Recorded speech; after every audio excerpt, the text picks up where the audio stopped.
Good morning. You're tuning in to Healthy Hearts and Guillotines. As always, this is Chessie, and I'm here with Zakim, and both of us are glad that the coldest period of this winter is about to be over. Yeah, we're going to have negative 30 Celsius at night, but today we're not talking about the weather or the climate change and how it's important for our health. Although we should do that. At some point we should talk about that. 100%, I agree. Today we're talking about how and in which health spheres your health can be impacted by Politics. Obvious, but as a professional, I'd be amiss if I didn't know that politics can affect many of your spheres of health. All of them, actually. They're all connected. And Chessie, you wanted to give an example of how it has affected your emotional and psychological health spheres. Is that right? Yes. This week on Healthy Hearts and Guillotines, we're talking about the Epstein files. Hell yeah. Jumping on the 3 million bandwagon. The 3 million pages released yesterday bandwagon, plus the 1.5 million that we got a week ago, and this is apparently only half or less of what actually exists. I'm just going to say it. What human is expected to read all of that? Well, in a reasonable time frame. Thankfully, the internet exists, and the internet doesn't get bored. Apparently, a large section of what was released yesterday was released by accident, and the internet noticed and downloaded all of it and has been digging through it. And some of the sentences you can now say because of the Epstein files should be impossible sentences because they sound like plots from a frickin' book. Or written by AI. Not so much. AI wouldn't write something this stupid. Unless you told it to. You would have to teach you would have to make a really dumb AI for this one. It turns out that a large proportion of the wealthiest people on Earth were all meeting each other and interacting with each other via this one guy who was like the worst sex trafficker ever. And he, Jeffrey Epstein, said of the President of the United States, he is the evilest man I have ever met. Also, said by Jeffrey Epstein, they found a couple of emails in Epstein's sort of drafts folder where he was apparently going to try to blackmail Bill Gates over supposed sexually transmitted diseases that Bill Gates, again, allegedly caught from Russian prostitutes. To be clear, these were unsigned emails, and they apparently weren't sent. Bill Gates has preemptively denied all of it. So, but that's a thing, that's a sentence that you can say. The President of the United States' best friend, who he may have had murdered in prison, was attempting to blackmail the, at the time, richest man on Earth with Russian prostitutes. I mean, I feel like we have known this information subconsciously and not in such specifics. Yeah, we've known the hyper wealthy were basically all bad people for a while. Money corrupts. It really does. It also seems to just cause some weird stuff because there are elements of these files which are mostly irrelevant to the larger political scheming. I'm going to just say a sentence here. Jeffrey Epstein shared 5 nights at Freddy's sexual material with his group chats. My guy is out here sharing 5 nights at Freddy's porn. I suppose too much money will make someone a bit unhinged. I'm guessing so. He also apparently met with the founder of 4chan right before 4chan turned into the, let's face it, breeding ground for fascism that it became. I'm saying all these sentences and then hearing them back in my own head, and it's all stuff you hear from a guy with crazy eyes standing on the street corner with a bottle of Jack in one hand. Or a tinfoil hat. Or a tinfoil hat, exactly. It sounds like stuff that you would hear on AM radio. And yet, these are all things that have been entered into the legal record, and this is just the stuff they released.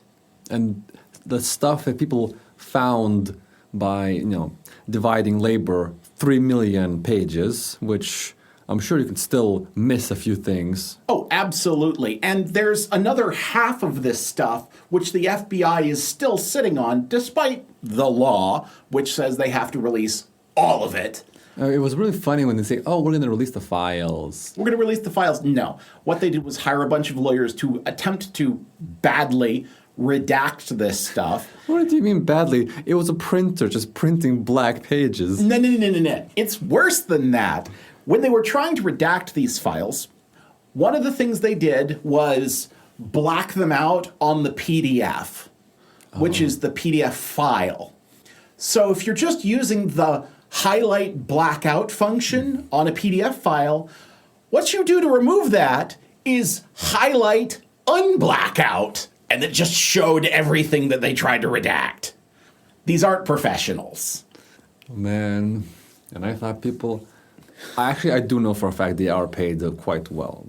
I'm sure they're being paid a lot. It's been a bizarre few weeks here because the first day of January was the United States invading Venezuela. Since then, we've had the murder of Renee Good. We've had the murder of Alex Pretty at an ICE protest. We've had an uprising by children at an ICE facility in Texas. We have seen the release of a large section of the Epstein files, which implicated his nibs, Trump. We have seen threats against Denmark, Canada, Greenland. No, Greenland and Denmark was one thing. Yeah. Canada, Mexico, Colombia, I think Brazil, NATO itself, and I feel like I'm taking crazy pills here. Well, that is the effect of the news and current day and age that does really have an effect on, namely, people who are always online, which one of them might be you. I'm not always, okay, I'm not. You can't say it with a straight face. I can't say I'm not always online with a straight face. I take days off. But every time I take a day off, something like this crap happens. Well, everything happens every day. Yeah. So we're about 300 days into January. It's not even January anymore. It's the first day of February. Yeah. These are all the symptoms of having too much, how should I say? Too much engagement. Perhaps. Tell the audience how you feel with political news burnout. I want to turn away, and yet I feel like if I turn away, something even worse will happen, despite having removed myself from the United States as best I possibly could. You are one of the furthest places, if we're measuring by distance. You could be on an uninhabited island, I suppose, if you... I genuinely thought about that. There are a couple little tiny island nations I'm sure don't have a knife sharpener. But it's not feeling constantly sick to myself is something I remember from when I was 12. Mm-hmm. When I became involved in politics in my 20s, it was as a self-defense mechanism.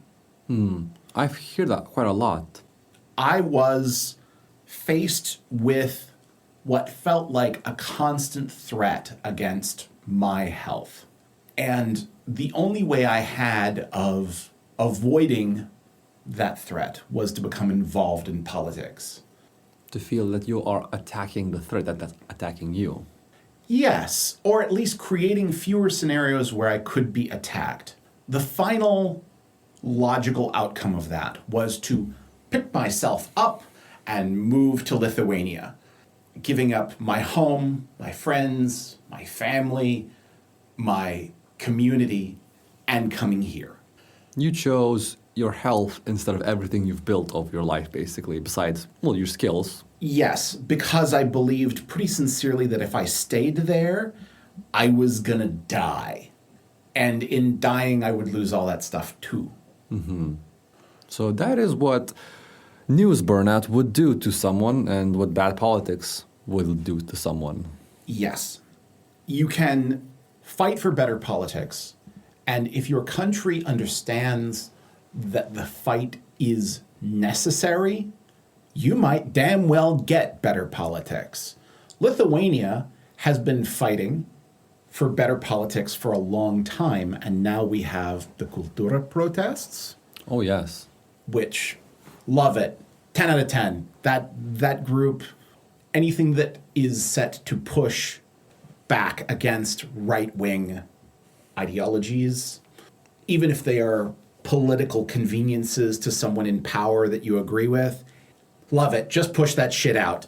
Yeah, just push against annexing and taking over countries for personal gain. I like that. Yeah, for real. And there was a protest here at the American Embassy just a couple days ago. I did not get to go, but because I had a client. But you better bet I'm going to the next one, because we should all be standing up against this, not just for our own health, but for the health of the entire planet. What I actually liked about the protests here in Lithuania, no one really, gets beaten, gets arrested, unless they do something, Unless you show up drunk and punch a cop. I mean, good luck finding a cop. When I saw the protest, it was like, woof, like the biggest human anthill ever, except really flat. But, geez, that's a lot of people, and peaceful protest. And no giant vans full of cops trying to arrest everyone for saying, I don't know, the truth. In the United States, we have an entire military doctrine that actually violates the Geneva Conventions if you use it in warfare.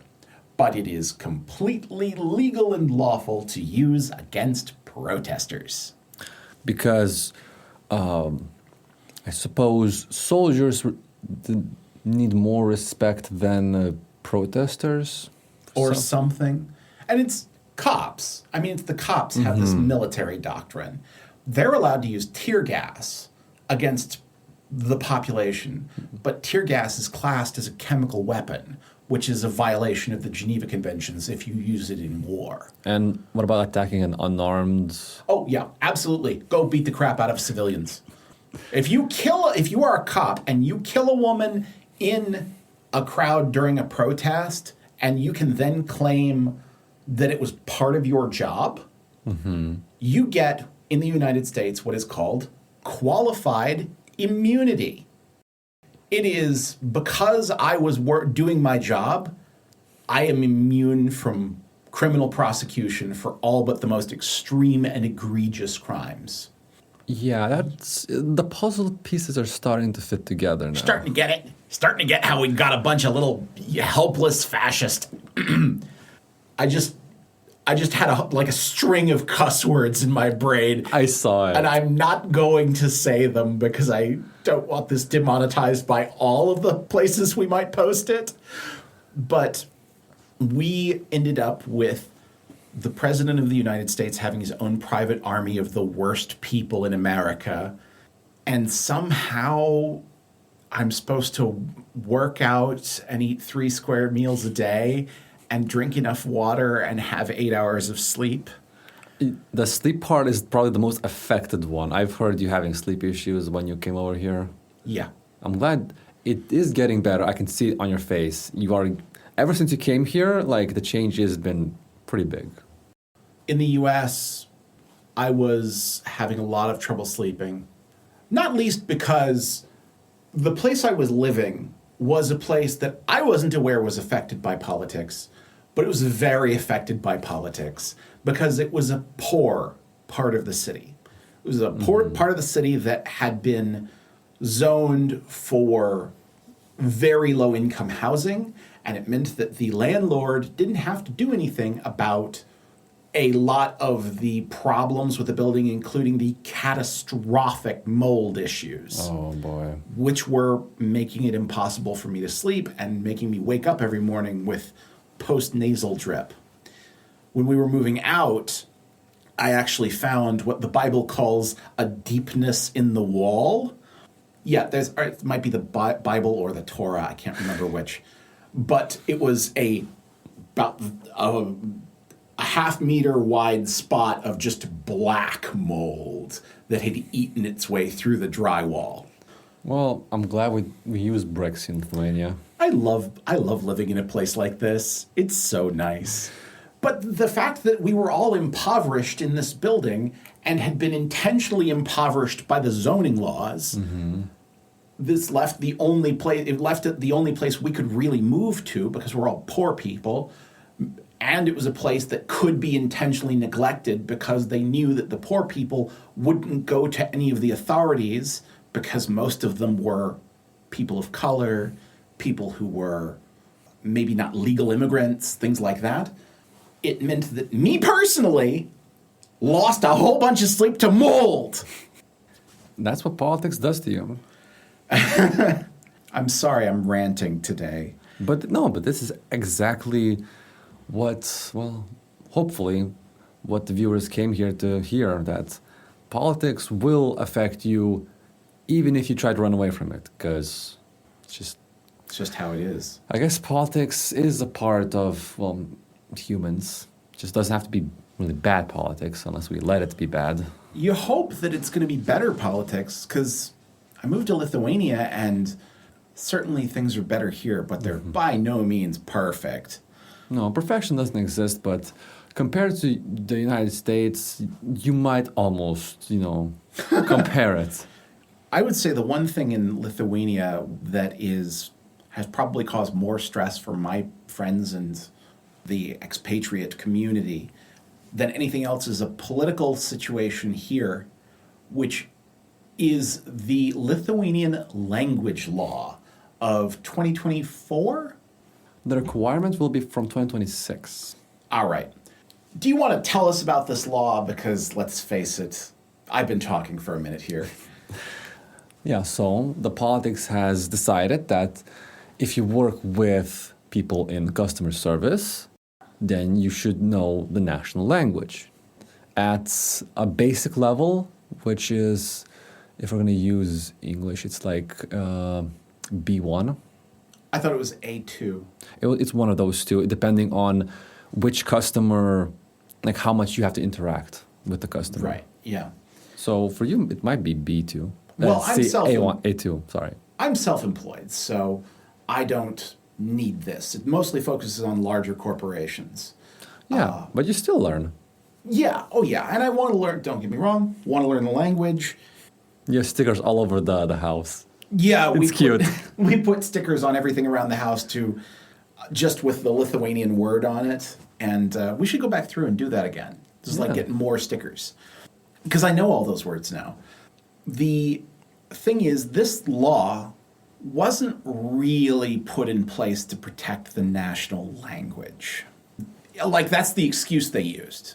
Mm-hmm. But the law was put in place to specifically attack the delivery companies and out-of-country tech workers who were coming here and getting jobs and then sending the money they make here home, taxed or untaxed. That's as far as I understand it. Like, these laws were specifically made to target Bolt and Wolt. I have heard plenty about that as well. And also, it does come at a time where there's more to Lithuanian politics and the urgency of protecting the integrity of the culture than just, Asian immigrants coming over. Yeah. Which have been increasing in very large numbers.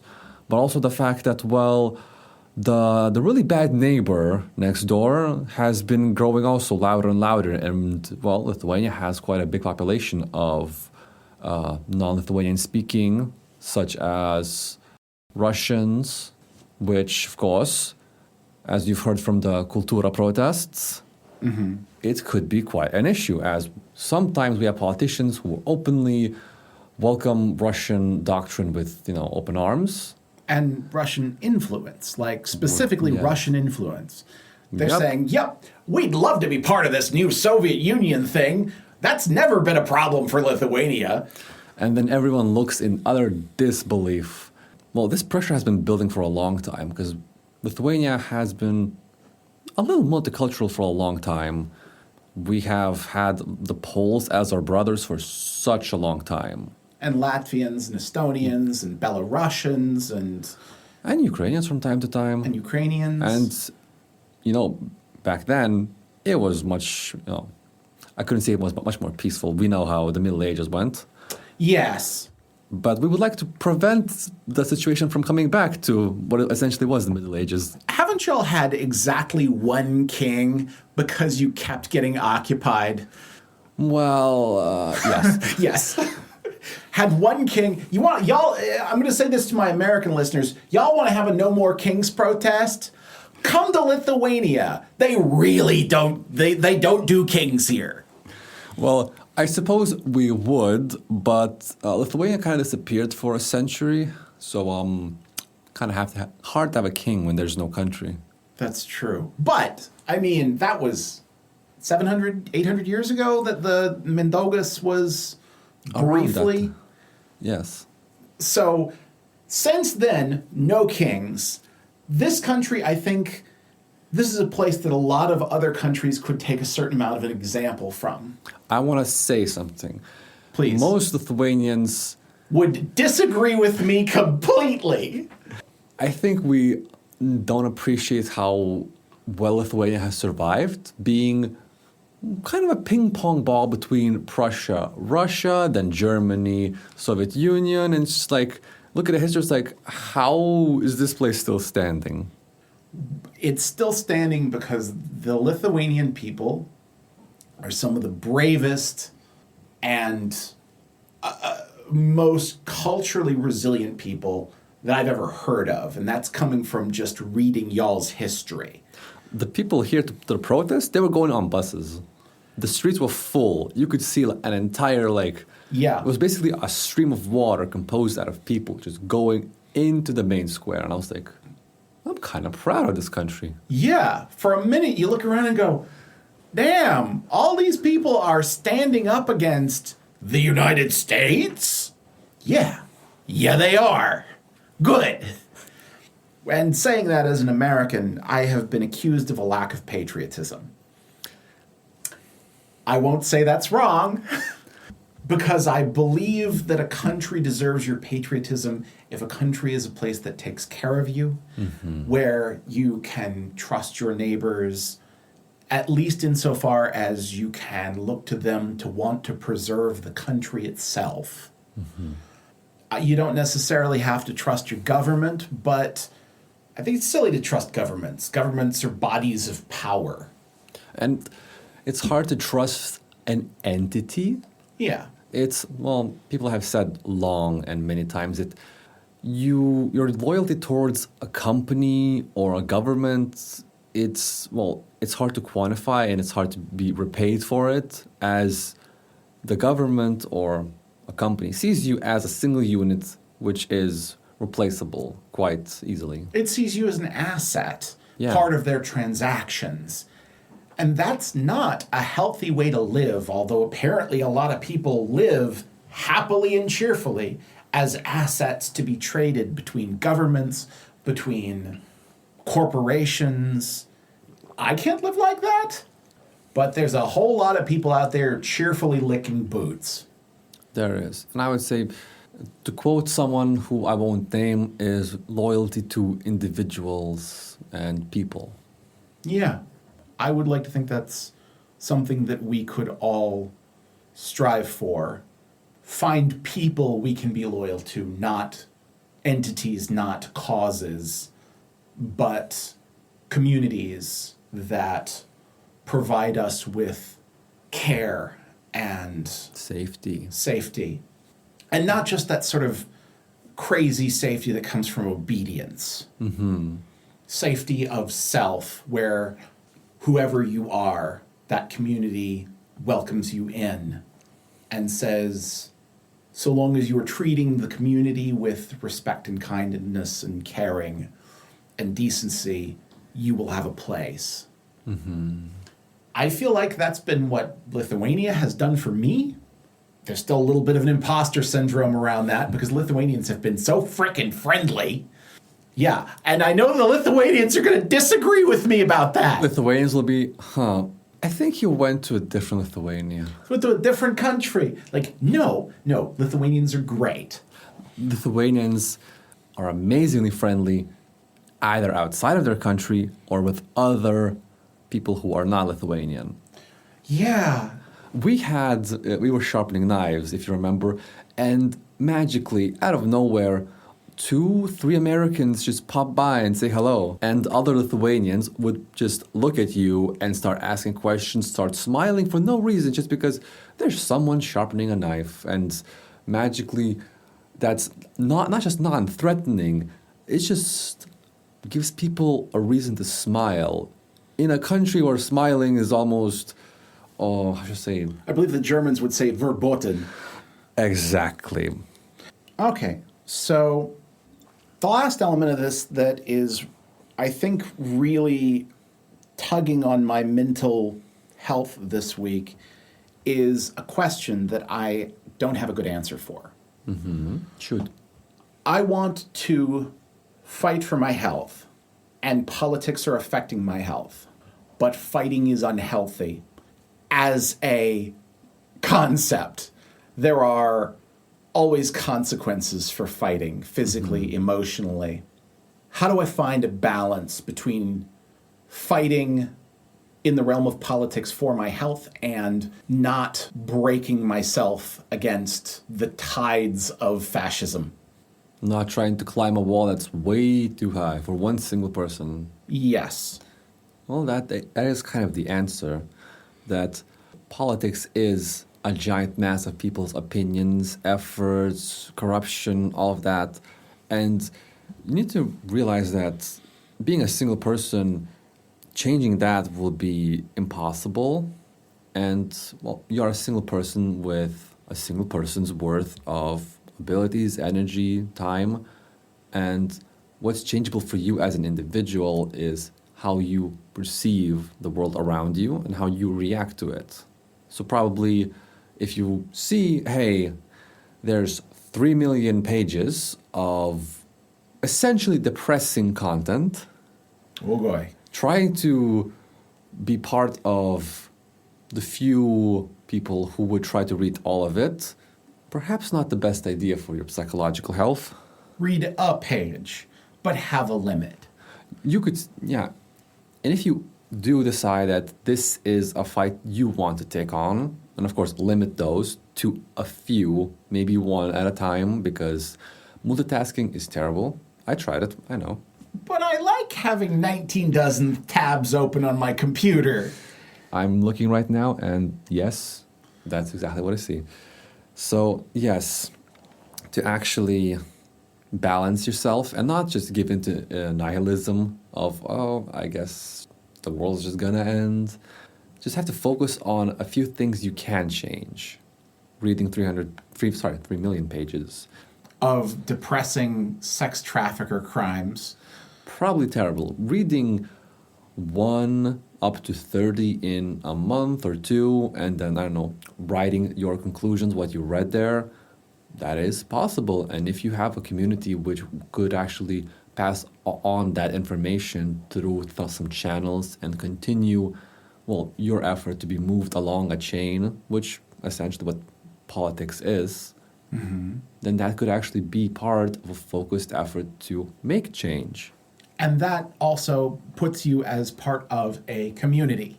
A community which you contribute to, and for your contribution and, well, respect of others, you're also respected and you have a place in it, which gives you safety in this world of, let's be honest, a lack of safety. That's a good answer. I like that. We're coming to the end today, and I want to go ahead and plug Zakim's consulting business, DA Life, as well as our Patreon at Healthy Hearts and Guillotines, and our website, healthyheartsandguillotines.com, where you can read our old episode, or where you can watch our old episodes. And if you have any questions, you can either in the comments, in the Patreon, wherever, we'll find them, we'll answer them. We will answer them either in the next episode, if you leave some comments, or in a subsequent show. We're always looking for ideas. All right. Thank you for tuning in, and remember, Your health is in your hands.